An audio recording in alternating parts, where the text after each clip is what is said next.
The Google. The Google. Okay. The Google. You know how to use the Google.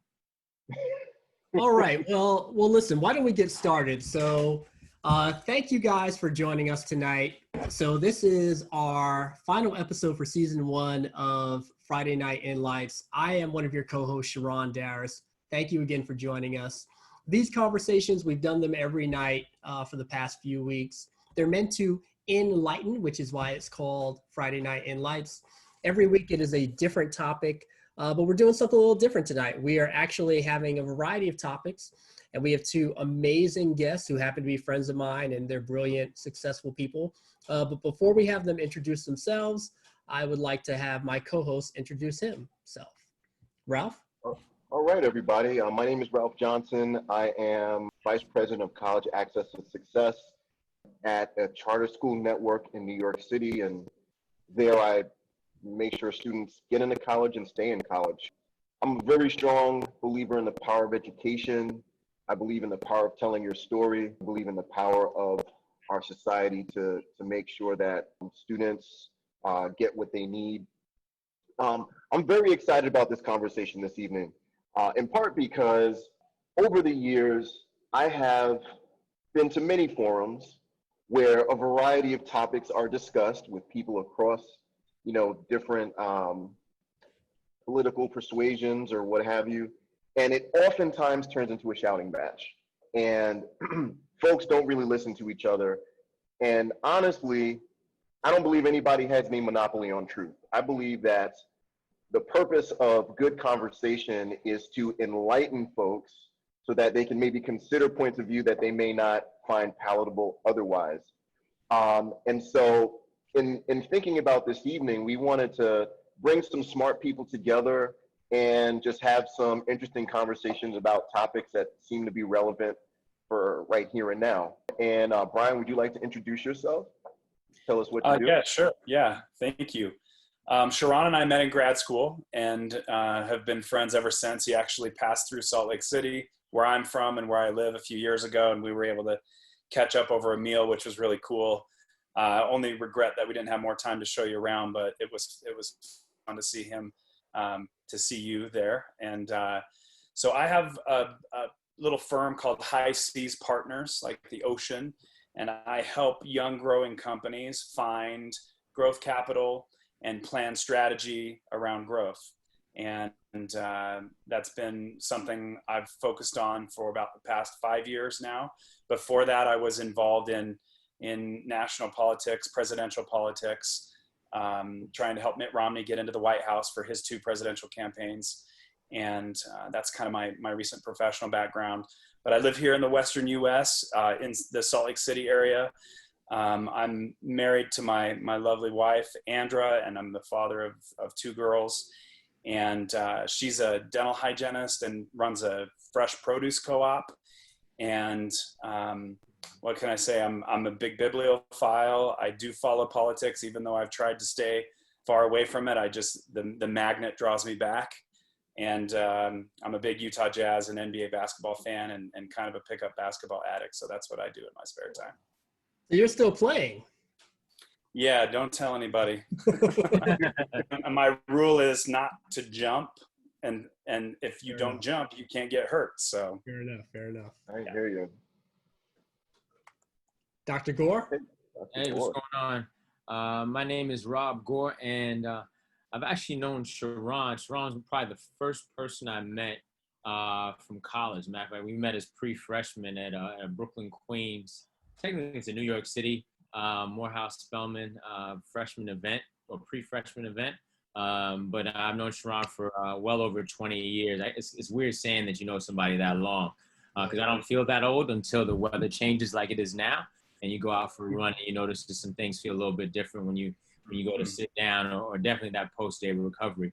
But I'm an emergency physician here in Brooklyn, New York. And in addition to practicing emergency medicine, I run a program called KAVI, which is Kings Against Violence Initiative. Actually, I have to correct this. I'm the founder of KAVI, and this is probably the most public statement. I actually just stepped down as the executive director of KAVI and moving into the founder's role and working on some new things tied to tech and violence and community engagement.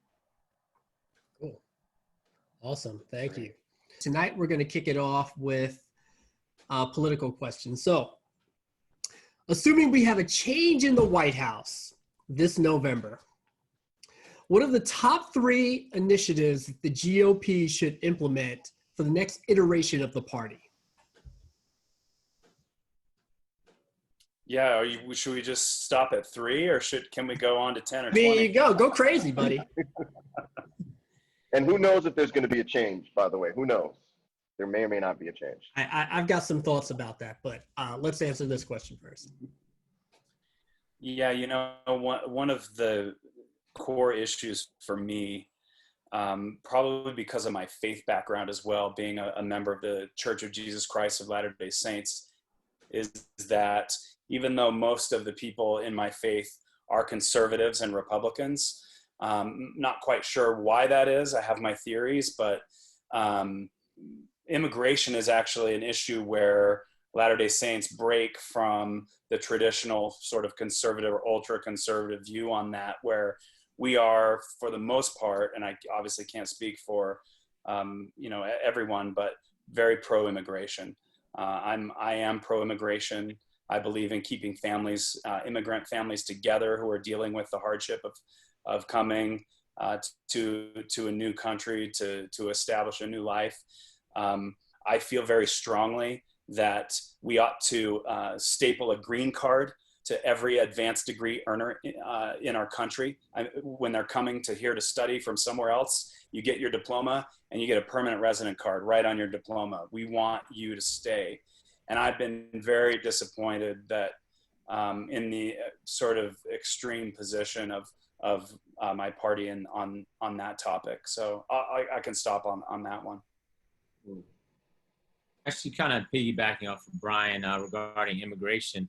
We live in New York City, and New York City is a city of immigrants. As a matter of fact, the city would not run if it weren't for immigrants, for those documented as well as those that are undocumented. I understand the importance of granting green cards to immigrants who may have advanced degrees, because we assume that they contribute to society in a very different way. My wife is an immigrant.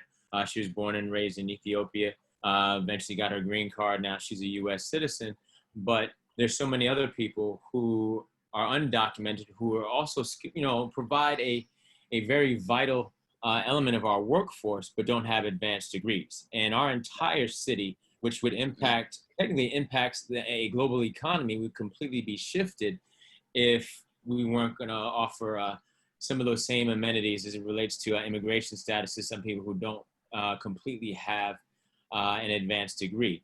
I think kind of taking it up another notch, thinking about skilled labor, and the question is, are you providing a vital element and providing a vital resource to our community? I think kind of shifting with that. Actually, one of my good friends who's also from Salt Lake City is a guy named Davis Smith. He runs a company called Cotopaxi. And Davis is a friend of mine as well.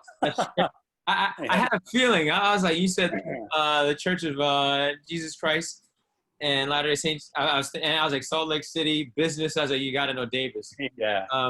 And we've talked a little bit about this immigration and Salt Lake City's stance on making sure that there's a thriving immigrant community, even providing asylum for people who've been displaced, and seeing how that's contributed to that society as well. I think we need to start implementing measures like that around the United States. I think when you're coming from a very polarized space, people tend not to think about the impact that another culture has on making sure that community can thrive. And so we go, they're taking away our jobs. We don't need to necessarily have them.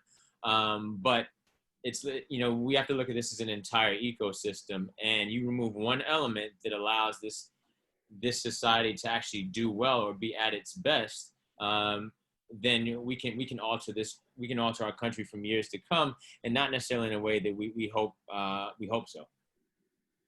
And by the way, Rob, I see that our Morehouse classmate Ed Davis is actually watching this. He is. What's up, Ed? You say hello to Ed. Maybe we'll bring him in later. Man. And I forgot to mention that Brian knows Shane Kelly. Do you know Shane, right? right, Rob? Yeah, no, I know Shane. Shane's from Michigan. So small world, super small world. Let me ask just a quick follow-up question to this one. And so, you know, the basis of the Republican Party is really about smaller government. And the notion that, at least from my perspective, that, you know, empowering people to make decisions is really the basis for the strength of our country and things that we've been able to accomplish. And so I think that, at least from my perspective, that seems to get lost in the rhetoric. I mean, would you two agree with that, disagree with that? How does that play into what you think the Republican Party, the GOP, should do, again, if in the event that they lose the White House this election? Well, I think that the National Party has been on a runaway train when it comes to that particular value. I think that they've disregarded it in a lot of ways. And, you know, keep in mind, like, for me, there's always nuanced views to all of these things, right? Like, smaller government doesn't mean no government, right? Like, it doesn't mean that we don't. Certainly the conservative viewpoint is to provide through individual charitable impulses for the people who are in need. But my view is, in cases where that can't be done adequately, then there is a role for our government to play, which is just the collection of individuals, right? It's our resources that the government is spending. I think that there's an important role for the government to play when it comes to essential services, like Rob was talking about, for dispossessed, displaced, underserved communities. Absolutely. So as far as the National Party goes, though, on small government, it's just the same old story, right? Like wasteful spending, and where we ought to be spending in smarter ways on people who need the help and need the hand up. Instead, we're just spending money, printing money really on so many wasteful programs and plans. It's really disappointing, because at some point the bill will come due, you know, and what do we do? Like, if you look at the individual amount that the national debt is on the head of every American, it's something that's virtually already impossible for anyone to pay back in their own lifetime. Mm-hmm. Definitely. I'm probably not a political aficionado like some of my colleagues, but I think in terms of just the GOP itself, and I think back to some conversations that Davis and I had, as a part of a fellowship that we were part of called the Presidential Leadership Scholars, and people often vote along party lines based on nostalgia. If your father was a Republican, if your grandfather was a Republican, the likelihood that you're going to vote Republican. However, that's not necessarily the case with many, particularly if you look at Lyndon Johnson's presidency with the Civil Rights Act and the Voting Rights Act, where you had major shift from Black Americans who were voting particularly along the Republican party lines because that was the party of Lincoln. And then all of a sudden you have the formation of the Dixiecrats, especially when the Voting Rights Act and Civil Rights Acts were about to be implemented in the 1960s. And then you have a complete shift. And so when we start speaking about the Republican Party and, you know, representing those people who are interested in supporting small government, some of that, I don't want to say some of that stuff is a bunch of bull. I think people vote based on what they want, not necessarily on what they need. They vote based on what's popular amongst the general community, not necessarily something that's going to be transformative. Yeah, I mean, I couldn't agree more with you. Unfortunately, this is not a very optimistic view, but I don't think that there is a huge difference anymore between the left and the right at the national level. I think that that both sides of the aisle are extraordinarily self-interested, and there is an acute lack of true principles-based leaders at the national level. who can bring people together. That's one of the things that a real leader does, right? Is bring people who don't share those views together. And that's why there's such a vacuum right now in national politics, because we don't have leadership like that. And that would bring me to my second point of what I would like to see happen with conservative politics, which is this. I wish we could find a way to help each other care more about local government than the sideshow of presidential politics. On a day-to-day basis, more things happen in your city council and within your mayor's office that affect your life and the life of your family and your children than ever happen at the presidential level. I think local government, I've been a part of a nonprofit called KAVI, which does violence intervention and prevention work for people who are within the community, both on the school level and on the hospital level, making sure the retaliation doesn't occur, and making sure we have safe opportunities for young people. The earliest people who supported our movement in ensuring the safety of the community have been local politicians. Not even just, even beyond just monetary support, just outwardly supporting the movement, becoming spokespersons. I think our local government are a lot more connected. They understand the people, they live within the community. And so like if an issue impacts the people in your neighborhood, you feel it. Because you know your neighbors, you know the people who live around the corner, you know your store owners. I think the problem right now, especially when we start moving into politics on a national level, is that many of our leaders are completely displaced and disoriented. And I guess it might be harsh, but there's a lot of willful ignorance on the part of what other people experience. And so if you are being willfully ignorant about what other people experience and the needs of other people, how can you actually work for their own, to help support them and make sure that they're at their best? I was kind of thinking about stuff that Ralph was talking about earlier in terms of like when, what he did was, as his major in college and what he was thinking about doing in terms of health and well-being. But if you aren't from the community, if you don't understand the community, if you don't visit the community, if you aren't connected to the community, why would you support the community? Yeah, and even the way that the federal government is set up right now, it's set up so that people are disincentivized to communicate with each other. The left doesn't interact with the right doesn't interact with the left. The only time, they see each other is going to or from the voting chamber in the hallways of their office buildings. And how can you ever grow empathy for what other people in other areas are experiencing if you don't talk to anyone ever, if you don't have friends from those communities, and vice versa? It's just virtually impossible. So I guess the bigger question then becomes, how do we re-enshrine a commitment to political empathy, I would call it, right? The ability to befriend people who may not share your politics. My thesis on that is that if you were to put two people, the most opposite people you could ever imagine politically, in a room together for an evening over a meal, the chances are 9 times out of 10 that they're going to walk out of that home or that room friends and changed. So how do you create more experiences like that for leadership? I don't know. So what's interesting is I think a lot about what some reasons we might have some polarization, right, along the political spectrum. And one thing that I oftentimes think about is how you get information. What is the lens through which you understand the world around you? And so I'm curious to know for you guys, what are some news outlets you trust, and why do you trust them?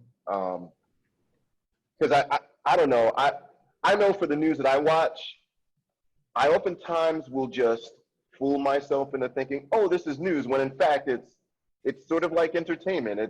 It's heavy editorializing. It's not necessarily what we think of as objective presentation of facts. So yeah, I'm curious to know, where do you guys get your news? Yeah, it's funny you say it's like entertainment, because I had given myself a note that really the national news outlets for me are more entertainment than information. Mm. And they've, the journalism that I see has less and less resemblance to the journalism that I was taught as an undergrad, which it was my major for a while. And it's degraded the national discourse. So to answer your question, for me, I don't really pay much attention to national news outlets. I get most of my news from Twitter. I don't know if that's any better, but it's more bite-sized and less, persuasion involved from the talking heads. And I don't have to listen to them rail on each other and have that coarseness in my life.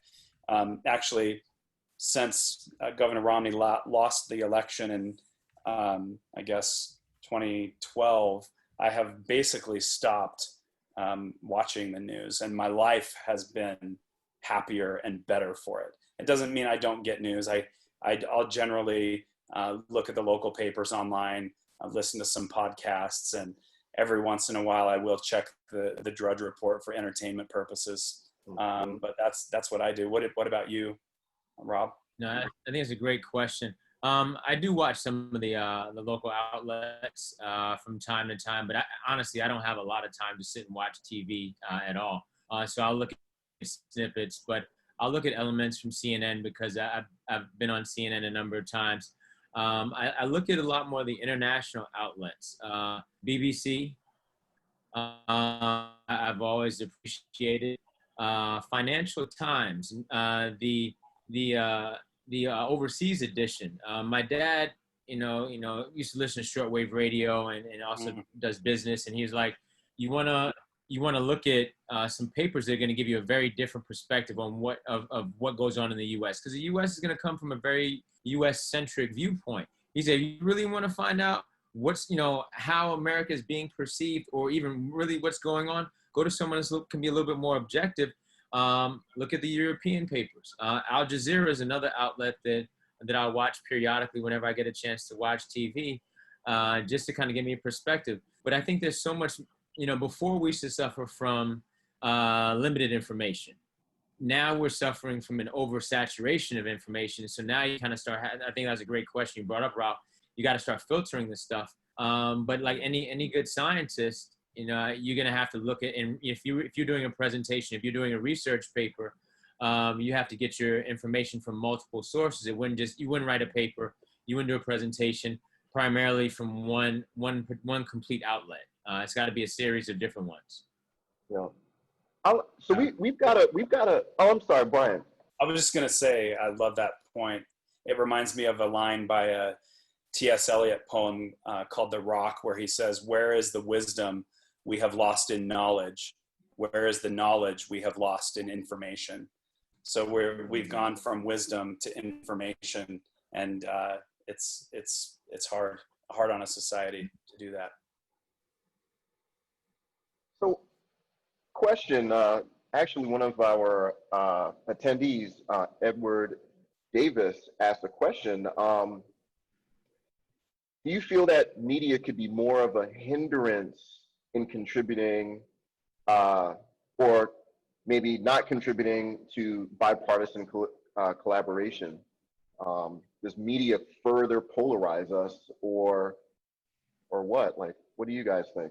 I think with any kind of media, you have to identify who supports that particular media outlet. Where are the funding streams? If you can identify where the funding streams are coming from, you can kind of have an idea over how polarizing or how balanced that outlet may actually be.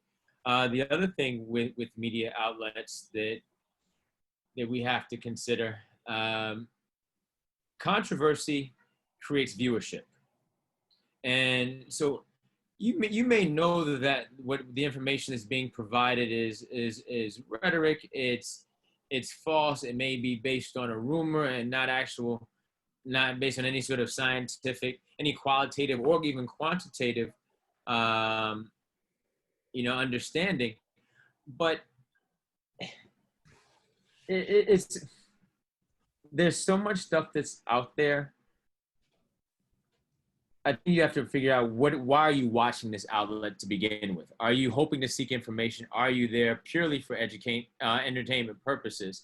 And that'll purely let you know whether or not this is actually creating creating a larger rift within specific parties or within bipartisanship. I think right now the outlets that may have been 100% considered to be worthy and helpful are now becoming more tabloid-esque. And this goes for both print as well as actual media. By the way, Brian Davis says, "What's up?" Yeah. Did he text you or something? Yeah, I texted him. I was like, "Oh, I'm on a podcast with one of your buddies." That's cool. But I think we just have to consider what do we hope to get out of this experience, and I think that's the same thing to be said based on any conversation that you're having with somebody else. And I'm learning this now as a new father, as a concerned citizen, as somebody who doesn't have a whole lot of time. What do I hope to get out of this conversation? Is it going to bring about some sort of enlightenment, or am I going to engage in this conversation? It's really going to wind up in an argument where it's not really an argument where people are actually hearing one another, and kind of like you kind of listed it a little bit earlier, but it's just kind of like people just talking just for the sake of talking. It's a lot of empty words. So you got to identify that stuff first to determine, based on Ed's question. Yeah, it's really true. You have to almost ask yourself, like, why am I even consuming the news? Because there's so many ways you can acquire wisdom, even wisdom about the modern world, that does not require you to consume your news through the filter of whatever bias that organization has. I think to myself, why have we had the local news format that we've had for the last 80 years, which is like, shootings and other headlines for the first 10 minutes, and then a quick break for weather, and then some sports, and then at the end, the one person in the whole community who's doing something good for the community. What if we flipped that whole paradigm and started giving people more of the content of the good that's happening around everyone? I think it might reshape, as one example, help reshape the way that we view ourselves and each other and our communities, because we know that there's more good happening in all the places where we live than there is the bad stuff. I don't know why we settle for the kind of news consumption that has us devouring the police scanner as the only thing that's happening in the world.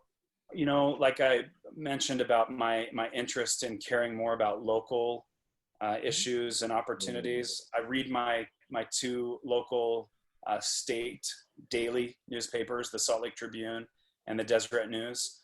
I find that there are more human interest stories that I care about, that make me feel good about the work that people are doing to bring people together in our communities, to really solve problems. I even think Davis, who we've talked about, has been involved in a coalition to help. We had an amazing initiative here in Utah when coronavirus hit and everyone went into lockdown. The private sector, made up chiefly of the technology companies here in what we have nicknamed Silicon Slopes, as a play on Silicon Valley. They came together with an initiative to offer testing to a far broader set of citizens than the government was able to do on their own, at least initially. And that kind of cooperation is the kind of coverage I'm interested in. I feel like what I've heard both of you say in both of our topics is that it seems like there's a real investment in local community, whether it's politics, whether it's thinking about community, whether it's thinking about current events, a real focus on what's going on in your backyard. And I sort of, I heard that in sort of talking about the need to think about perhaps smaller government, not no government, but smaller, thinking about kitchen table issues. And so I think just listening to you guys, that really is coming out pretty resoundingly. We're going to switch gears a little bit, and so talk about a slightly more fun topic. And so, gentlemen, talk to me about what is the best new thing in the world? And so this is a question really about art and culture and show. What is the thing that you're really excited about, especially given everything crazy going on? What's exciting to you guys right now in the world? Rob's licking his chops over there. I know he's got something. Yeah. Well, my wife and I welcomed our son, Araya Legesse Gore, on July 6th, 3 weeks early. But he's here, he's well, and I'm enjoying fatherhood. My wife is enjoying motherhood, even when we're like half asleep, but it's a beautiful thing. And I see the world very differently now. It's weird because, I've always worked with young people, from young, and as a healthcare provider, and even with community work. But it's different when you got your own kid. Like, somebody playing loud music outside. All of a sudden, that becomes important because your kid is trying to sleep, and you don't want them waking up and not being able to fall back asleep. If there's a shooting, or if there's if even some sort of toxic leak in the community, that directly impacts somebody who you were responsible for the rest of your life. And you want to make sure that your neighborhood, that your community, that your city is safe and as nurturing as possible for your child. But I'm excited. Like, he doesn't really talk much. I mean, he coos and he grunts, like if he doesn't like something. And that is so funny because I do the same thing if I'm half asleep and my wife is like turning on the lights. I just kind of grunt. And he does the same thing. But he's got some comedy. Like, he's had a few blowouts, and it's never like a pleasant smelling situation or looking situation, but it's funny because it's like, yo, this is just like in cartoons. The only problem is, and the same thing in the hospital, when it happens, I can't give it back to the parent. So it's been kind of funny, and I'm just really excited about what's to come. Congratulations. That's Thank really you. awesome.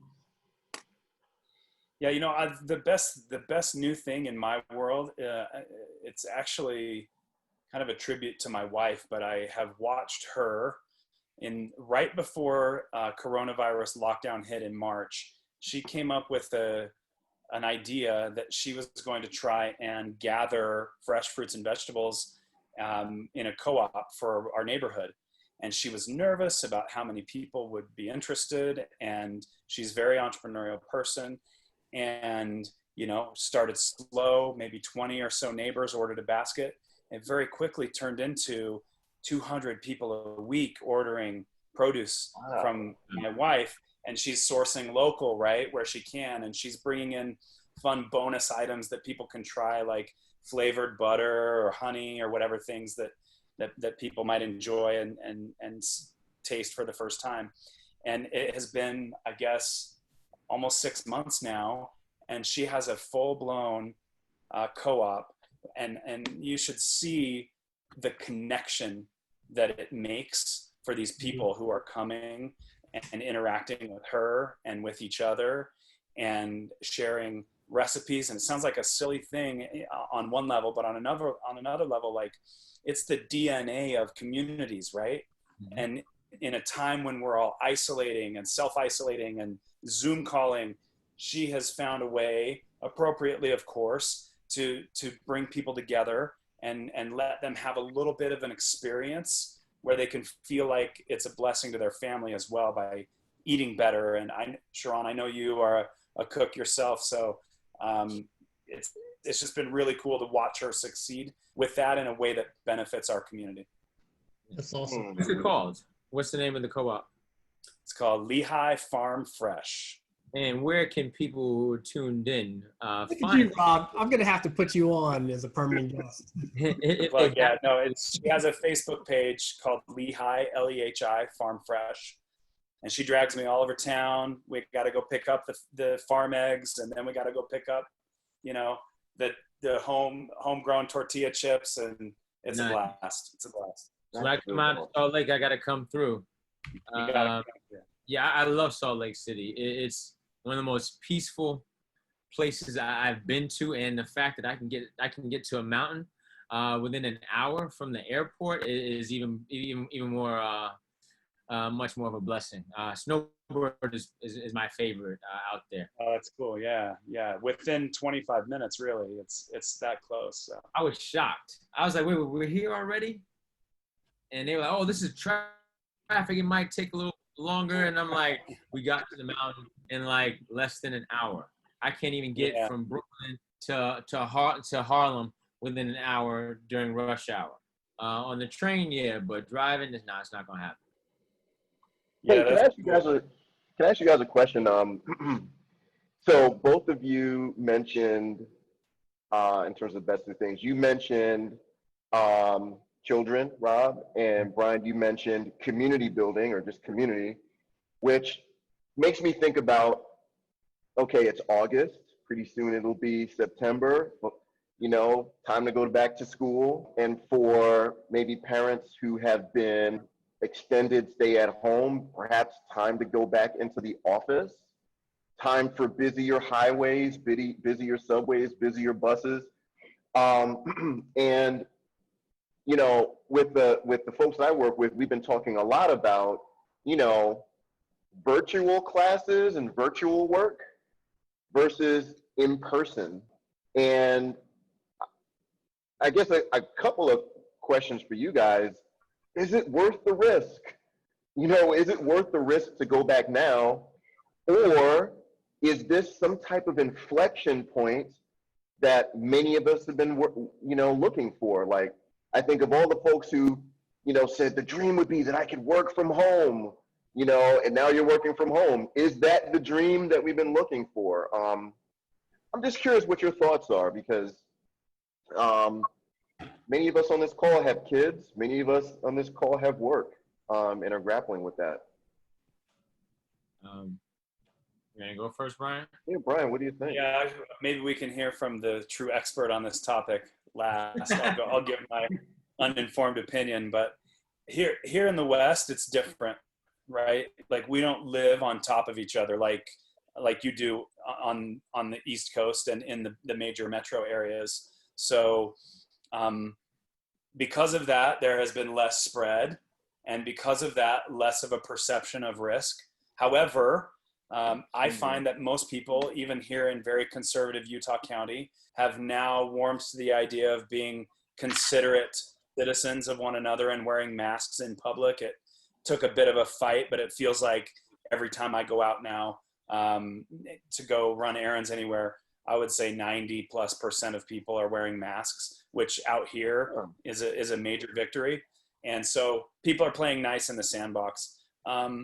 So with that caveat, I would say on the in-person learning point, Ralph, I kind of view it the way that the executive director of the CDC said at a congressional testimony in the last week or two, that the emotional and social needs of K through 12 students and children is as great, almost as great, if not greater than the notion of eradicating the risk that they will contract COVID, and that there's a real cost to acting like we can totally eliminate that risk by keeping them away from each other at a time in life where they desperately need to be socializing and interacting in that way. What do you think, Dr. Gore? It's a tough question. I'm looking at it from the lens as a healthcare practitioner who was practicing in the first designated COVID-19 hospital in New York City. I'm also looking at it as someone who lost some colleagues due to COVID-19. I also watched many people die in front of me in my hospital and as patients of mine, some of which I knew personally from COVID-19. But I also understand the need for social support systems. If you aren't safe and if you aren't well, you're not going to be around. And so I have to look at it from an emergency point of view first. COVID-19 is something that we don't really understand. We understand elements of it, but when I say that physicians, you know, during the thick of the pandemic, during the pandemic, when everybody was quarantining and our hospital numbers in New York City were skyrocketing, every time I came into the emergency department and treated a patient, myself and my colleagues were identifying new symptoms and new presentations in which people would present with COVID-19. Every shift, it was like something new. It's like, wow, I had no idea a person could possibly have this symptom and be COVID-19 positive. I only thought they were going to be respiratory symptoms. Now they're talking about they can get blood clots and they can have heart arrhythmias and they can pass out and it's like an inflammatory response. It's like all these different things, all encompassing. And they're having strokes, like 40-something-year-olds having strokes, people younger than me having strokes. What that tells us is that we are not ready to go back into measures that we once had beforehand.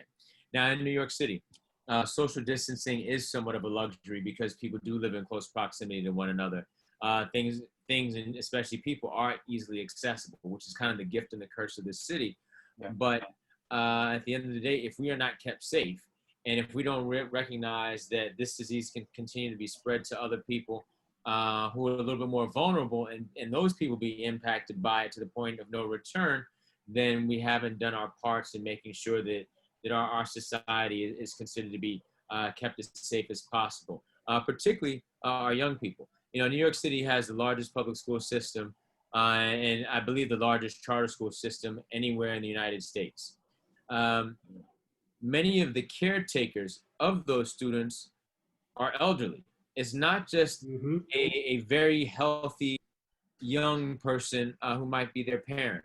They might be somebody who's a little bit older, who may be healthy, but they're still a vulnerable person. And then you factor in the percentage of people here who have respiratory illnesses and other disease and other comorbidities. So who, if they were to catch COVID-19, they could have really detrimental consequences, including death. This whole scope of sending people back to school early, even though that kid might not be affected by it, but the caretaker may be affected by it, is a little bit different. If you have a high school kid or a middle school kid who goes to school, their caretaker who's older, who may have some disease, have some health comorbidities and other health problems, if they contract it and that person dies, who's going to be the caretaker of that young person now? Now you're dealing with, you don't have somebody to care for that person. Teens, especially those around the 17, 18-year-old age range, are more likely to become homeless if they don't have that same kind of social support system, which can lead to a compromised economic, our city's economy can be compromised. We actually got a question from one of our audience members that really kind of touches on this as well. And so the question is, given the fact that everything is virtual, and this is probably the last question because we're about to we're at the top of the hour just about. How do you feel about the move towards doing telehealth, everything being virtual, both obviously as a doctor and then as consumers as well? What are your thoughts on that, gentlemen? I'm all for it. I think telehealth is something we've been using for over 20 years, particularly people who are in more rural communities and transit times may be a lot longer. If you can answer a question just by a quick phone call and be able to see exactly what's going on and save somebody going in a snowstorm 2 hours away, I think you've done some good. I think anytime we can increase modalities of communication between patients and their providers, I think that's a good thing. When you have a patient who goes in and sees their provider in the hospital, and they get that 5-minute visit, you don't capture everything that you need to capture. You're trying to rush everything. With telehealth, people can actually call back multiple times. You can see things, and if you forget, you can type some things out. You can capture what's going on in that person's, as a provider. It's important for us to know what's going on in that person's environment, not necessarily seeing them in a very controlled space, which can be a physician's office or a hospital setting. So I think it can be really helpful. It can't be the only way we deliver health, though. It's an adjunct. It's just the same thing like with education. You can't just have teleeducation. You need to have some human interactions and some human-to-human contact at some point when things are a little bit safer. But it's not just one shouldn't replace the other. Is this the inflection point though that, I mean, I don't know if you guys will remember this, but I remember I guess in the 80s, maybe early 90s, there was this character on TV called Max Headroom. I don't know if you guys remember this. Oh yeah. Max Headroom was just a computer generated thing. And I remember at the time people thought it was cool, but what I thought was really interesting about it was what it might portend for the future, where people are separated by, you know, TV screens, by computer screens, and that's how you interact. And I remember thinking, you know, to myself, and I didn't know that this was the term, but it seems so dystopian, right? This idea that the value of in-person sort of interaction, communication, you know, the value of that might be attenuated because of huge shifts in public health, in health infrastructure, in, you know, what have you. And you know, telehealth definitely seems very convenient, but it also just seems to portend this future that, at least to me, is less than ideal. The same way that you might look at like some type of dystopian tale of the future and say, you know what, I don't know how I feel about that. I'm curious what you guys think. You know, I think we're making the best of a bad situation right now. And we as humans are adaptable creatures. And so we're finding ways around what our DNA tells us is more natural, which is to interact in person together. I think for a certain group of professionals, this may be the inflection point you're talking about, Ralph, where they now have sort of societal permission to continue working from home, and the nature of their work allows them to do that and do it well and productively. But I took my first flight since COVID hit last week, I think, on a project that took me to Milwaukee, and we got more done in the 5 hours that we were there with our counterparts than we could have accomplished in weeks. And there's just no substitute for in-person, eye-to-eye. You know, if we're fist bumping or elbowing instead of shaking hands now, that's fine too. But there's just no replacement for that. I don't see for most professions, I would guess. Yeah, let me just jump in there. We're at the end of the hour. I think that's a good place to wrap this up. Thank you both for your time and your contributions. This was a great conversation, a lot of depth on a number of different topics. Ralph, any final words you want to share? No, I just want to thank you, gentlemen, for joining us on a Friday afternoon or evening, depending on where you are. And just want to thank you for sharing your thoughts and perspectives on all of these topics, and giving us all something to sort of chew on as we go into the weekend. Awesome. Thanks for having us, man. Yeah, thanks very much, Strawn, Ralph. Thanks for hosting. And Rob, it's great to meet you as well. And Meet you, again. Yeah, for sure.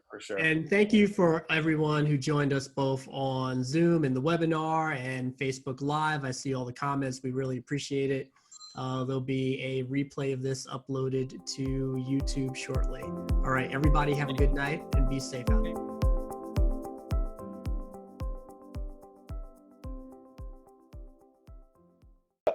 When I was younger, I still lived at my parents' house. My dad used to subscribe to this magazine called National Review. Have you guys ever heard of National Review?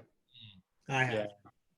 So I used to read National Review, and I once asked my dad, I was like, so Dad, like, why do you, my dad used to subscribe to every magazine. I mean, you walk into the house and there was Time and Newsweek and all of this stuff, National Review. And I always thought National Review was so interesting because the ideas were very different from the ideas that I would just hear. And I grew up in Harlem, right? So I just wasn't hearing this stuff. And so one day I said, Dad, so why National Review? Like, this seems like a pretty different than us leaning thing. And he said, well, you know, I just like different points of view. And so I actually, when I got into college, I used to continue to read it. I used to read it online. And one of the editors is actually cool with a guy I used to work with, Goldberg. I think it's Jonathan Goldberg. So one time I was reading a editorial he wrote, and this is when I stopped reading National Review. So he said, one day I was in a museum, and it was a museum that was featuring African art, culture, whatever, right? And he said there was a wall of masks, and this wall of masks was filled with these ornate masks, some of the nicest masks you've ever seen. And he said, and one of the captions on the mask said, this was the height of the technical advancement of this, whatever. And he said, and he was just like, wow, and I just finished watching, like, I don't remember what example he gave, but like some high-tech example of like something that the US military had done. It was just like, we had sent people into orbit, we have satellites, we've gone to the moon, and this and that. And then this culture made a mask. Yeah. And it was so poignant because it was just like, he didn't just come out and say, well, this culture doesn't do much, but the implication of it was such. And so I think that was the moment I stopped reading National Review. And clearly there were other things that, one might have taken offense to, but I think, but up until that time, I found it to be a really good way of understanding the way some people think and what animates a certain political perspective. And then you had you had some really good intellectual articles. New York Times I like in part because it's the New York Times and like whatever. I think in the last 10 years, I find like a lot of the articles are very sensational to some degree. I agree with that. I like the Times, but yeah, it doesn't have the depth that it had 15, 20 years ago. yes. You know why? Because you got they're trying to deal with sensationalism. Yeah. They've got a lot more competition. They've got competition they never had before. Right. Like the stuff, I love the Times has some good stuff. Financial Times, I really like the Sunday edition, the weekend edition for Financial Times. If you can get like the European version, that's the most ideal. And then honestly, articles here and there from some of the local outlets. But I read a lot of magazines. Fast Company is a favorite of mine. As well as Incorporated, just because I'm thinking about business and tech. If I have a chance to read it, which isn't as much as I'd like to, I like HBS. I like the Harvard Business. No, HBR. I say HBS. Harvard Business Review. I'm surprised. Did any of you mention NPR? I listen. You know what? NPR. I'll listen to, but I don't listen to it as much. Like like I know some people who listen to like some of the stories, like religiously. I think they're great. I just don't listen to the radio like I did once upon a time. I listen to a podcast because it's I listen to a lot of NPR podcasts. What's your favorite podcast that you guys like? I don't listen to podcasts at all. I feel like I'm behind the times or something. Brian, do you do podcasts? I do a few. I do like, if I pulled it up right now, I've got some talks from church leaders. I have that Locked on NBA, Locked on Utah Jazz. So I'm sports stuff. A couple of mystery, kind of take me away from the news things, right?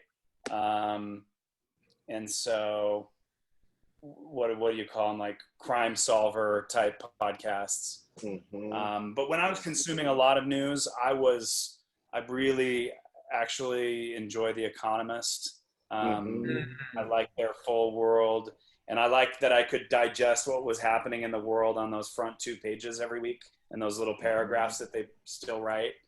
I was pretty voracious as a news consumer for many years. Well, you have to be if you dial it back. In politics, you got to be. Yeah. You know, it's interesting you say that. I mean, I like a lot of different ones. Most of the stuff I look at is like performance and fitness, and like I like Joe Rogan, just entertaining. Talib Kweli's I like. It's not about fitness, but I enjoy his podcast. There's another dude named Ross Edgley who swam around Great Britain or England, and I was like, man, if you could swim around Great Britain without coming on dry land, and you can run a marathon pulling a VW Beetle, I was like, there's some kind of badass, and there's some stuff I can definitely learn from you. So I like those, and there's some others that I'll listen. Oh, Tim Ferriss is one as well. Is pretty cool, but it's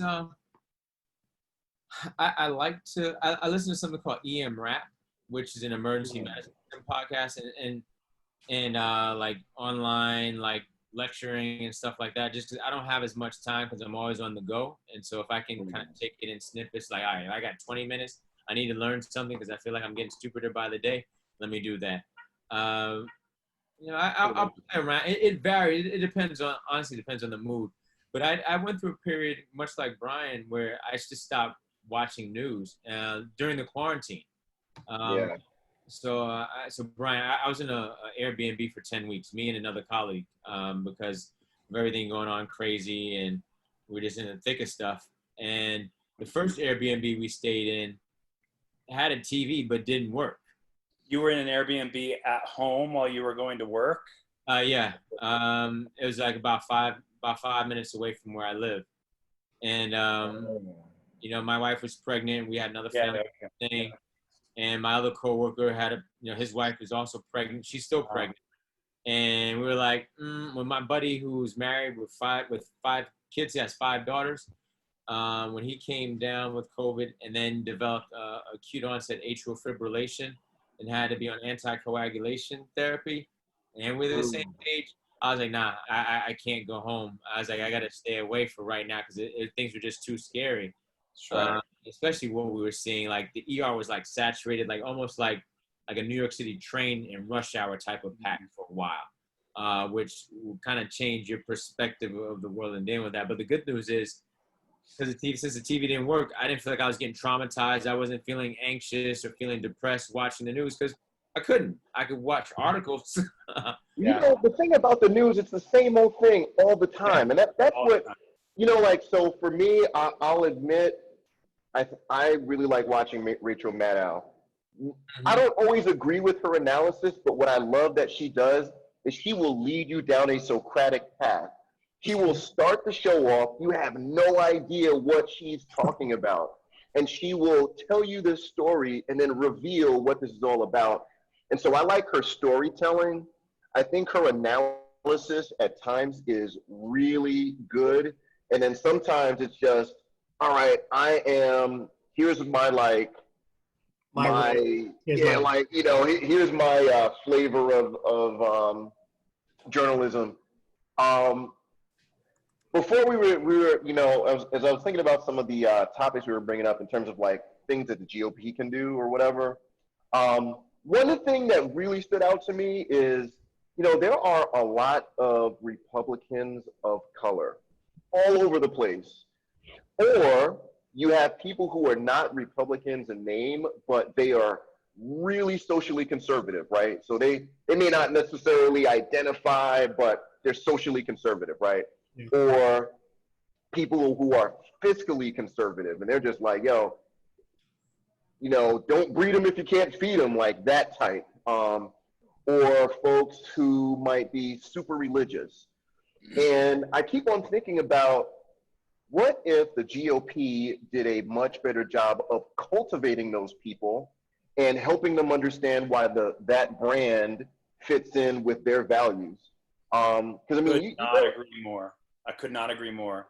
I think it is the conservative principles in general align so much more with the principles of how Latinos and African Americans feel about the family and other elements that I think that messaging war has been lost for 50 years, and I don't think it has to be.